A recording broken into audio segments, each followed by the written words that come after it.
So, the breaking news that just came out, there's around in the neighborhood of 100,000 voters, 97,000 voters that may be ineligible to vote in local and state elections because of the Arizona laws and how they've changed in registering to vote and proof of citizenship. It's a little bit confusing. It was certainly confusing when I read it. Concerns for me that I may fall into this category. So, he's been kind enough to join us. The county recorder, Stephen Richard, joins us now. Stephen, I was registered. I moved to Arizona in February of 1995. In early 1995, I got my Arizona driver's license.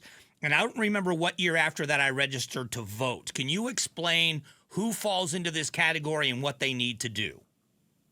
Yeah, this is a long, labyrinthine situation that I apologize. It is confusing.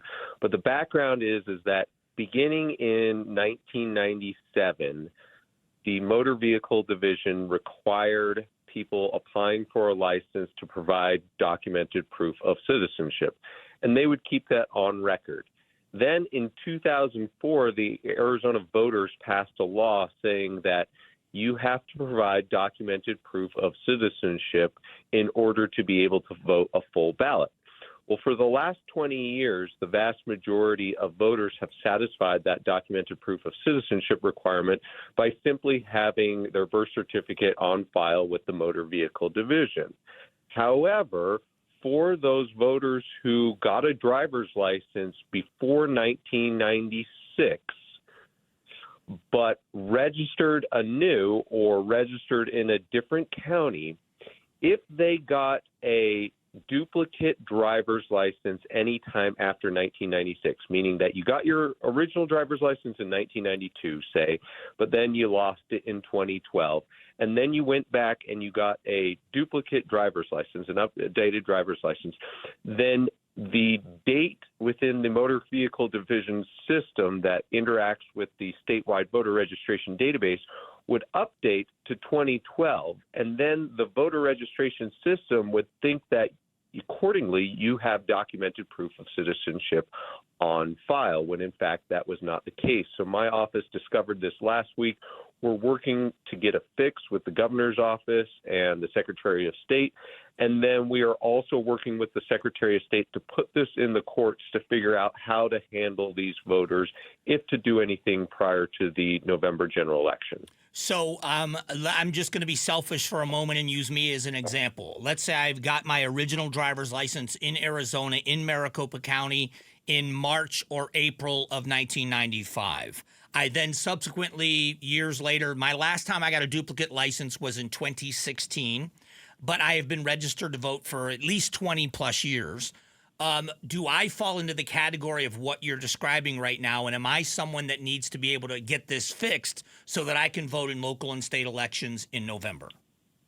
So you would not, because the 2004 law grandfathered in anyone who was already registered at that point. So it would grandfather you in unless you moved to a new county or if you were a first-time registrant after 2004.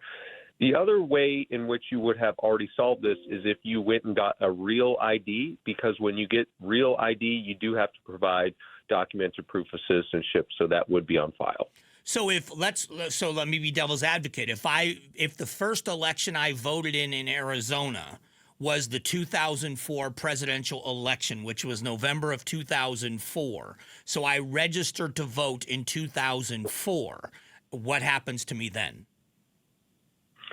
Again, you would be grandfathered in so long as you did not move counties. Okay. If you remained in the same county, then you would be grandfathered in. Yeah, I'm just trying to get a little clarification because people are going to hear the headlines. They're going to get distracted, and I just don't want there to be mass panic, nor do I want there to be people out there that think they're grandfathered in and they're going to find out when they try to mail in their ballots or they try to vote that they're ineligible. I'm trying to get as much clarity as I can. So we are trying to get clarity as well, and that's why I have filed a friendly lawsuit against the secretary. He and I have a different legal perspective on what needs to happen here. The courts will give us that clarity, and then it's possible that the courts say nothing needs to be done before the November election, Or if the courts say something needs to be done, then at that point, every single voter who this is affecting will be contacted by their county recorder and by the Secretary of State. So there are going to be people that have questions immediately. What do you suggest they do? Should they wait until you have answers? Is there a place they can go to ask questions or call? I know you don't want to put people off, but at the same time, if there are no answers just yet, do you want people calling or emailing when you don't have anything to tell them yet? You're welcome to email or call the Secretary of State's office. You're welcome to email or call my office, or if you're in Pinal County, call the Pinal County recorder. We will provide updates, written updates on exactly how this is unfolding, and then we will obviously let voters know once the courts have decided. Stephen Richer is joining us. He's the Maricopa County recorder. So the expectation, I'm guessing, is that since you've gone to the court with a friendly lawsuit to settle what's happening, how quickly do you anticipate the courts acting on this?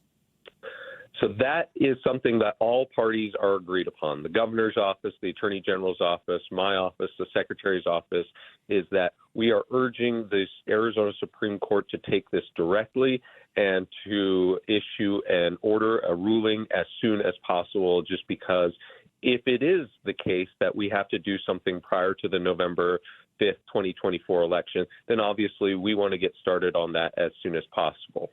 Now, you said earlier your office discovered this a week ago, and I saw a brief description of it. Can you explain again how this was caught, and then tell us how you think it wasn't caught earlier? We found a voter file, and we got information about that voter that he was not a United States citizen. But in the voter file, it showed that the Motor Vehicle Division had documented proof of citizenship on file for him. Now, this individual voter has never actually voted in an election, but it shouldn't have documented proof of citizenship for him if, in fact, he's not a United States citizen.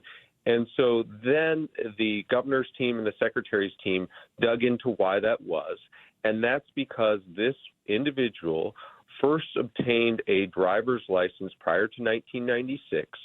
Then he got a duplicate later on, and when he got that duplicate, the date in the Motor Vehicle Division's field updated to a post-1996 date, and so the voter registration system assumed that he had documented proof of citizenship on file, and that's the flaw in the system that we identified that has existed for 20 years across the state of Arizona. And like I said, based off of the Secretary's initial investigation, affects about 96,000 registrants out of our 4.1 million registered voters in Arizona. Okay, so then my last question is, how many of those voters are in Maricopa County? And the second question is, will people be notified by your office or the Secretary of State's office if they fall into this category?